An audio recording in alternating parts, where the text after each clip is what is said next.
Hi friends, అందరికీ మేము ట్రిప్కి వెళ్తున్నామని చెప్పాను కదా. ఎక్కడికంటే గోవాకి వెళ్తున్నాం. నెక్స్ట్ వీడియోలో చెప్తా అని చెప్పాను కదా, అదే అండి, గోవాకి వెళ్తున్నాము.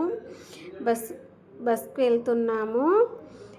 15 hours జర్నీ పట్టిందండి. అమ్మో, ఇంకోసారి బస్కి వెళ్ళొద్దురా బాబోయ్ అనిపించింది.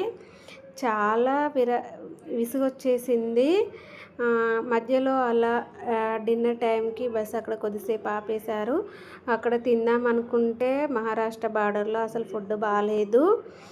మేమందరం కలిసి తీసుకున్నాం, కానీ మేము తినలేదు. ఐస్ క్రీమ్ తినేసాం. మా బావ అలా ట్రై చేసిండు. ఫైనల్లీ గోవాకి ఎంటర్ అయిపోయాము. చిన్న చిన్న క్లిప్స్ మాత్రమే తీసానండి. నైట్ టైం కదా, చీకట్లో ఏం వీడియోస్ తీయలేదు. మేము ఆత్మారామన్ ట్రావెల్స్ మాత్రం వెళ్ళాము. సేఫ్గా తీసుకెళ్ళాడు.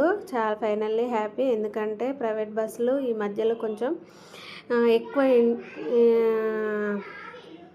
ఇన్సిడెంట్స్ అవుతున్నాయి కదా, అందుకు.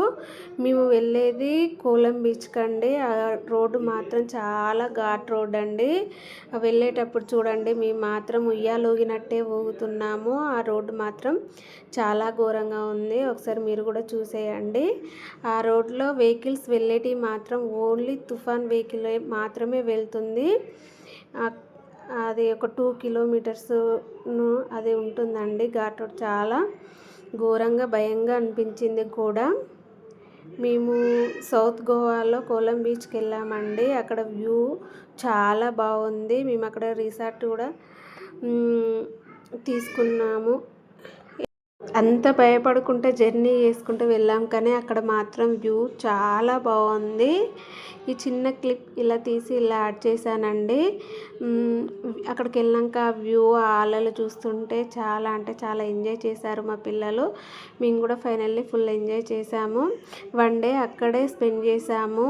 అక్కడ రిసార్ట్ తీసుకున్నాము. అది ఎలా ఉంది, ఏ వ్యూ ఎలా అవపడుతుంది అనేది నెక్స్ట్ వీడియోలో చూపెడతానండి. ఎందుకంటే వీడియోస్ ఎక్కువ వ్యూస్ వెళ్ళట్లేదు కాబట్టి లెంత్ ఎక్కువ పెట్టట్లేదు. చిన్న చిన్న క్లిప్స్గా లాంగ్ వీడియోస్ అప్లోడ్ చేస్తున్నాను. ఇక్కడ నుంచి ఇలా నడుచుకుంటూ వెళ్ళాలి. దిగాక చూడండి, ఇక్కడ మెట్లు ఉంటాయి. ఆ మెట్ల నుండి నడుచుకుంటూ కిందికి వెళ్ళాలి. ఎంతమంది గోవా విజిట్ అయ్యారో కామెంట్ బాక్స్లో కామెంట్ చేయండి. నా ఛానల్ని సపోర్ట్ చేయండి. ఫస్ట్ టైం ఎవరైనా చూస్తున్నట్లయితే తప్పకుండా సబ్స్క్రైబ్ చేయండి. ఓకేనా ఫ్రెండ్స్, ఫైనల్లీ రిసార్ట్కి మాత్రం వచ్చేసాము.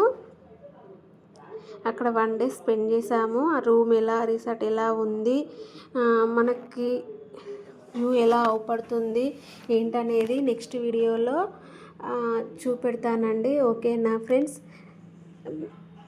వీడియో ఎండ్ వరకు చూసేయండి. జర్నీ మాత్రం మనం గోవాకి రావాలనుకుంటే ఫ్లైట్లో రావడం మాత్రం చాలా బెటర్. 1 hour 20 minutesలో రావచ్చు. ఈ బస్ మాత్రం ఫుల్ ఘాట్ రోడ్లు అండి. ఎవరైనా రావాలనుకుంటే ఫ్లైట్లో రండి.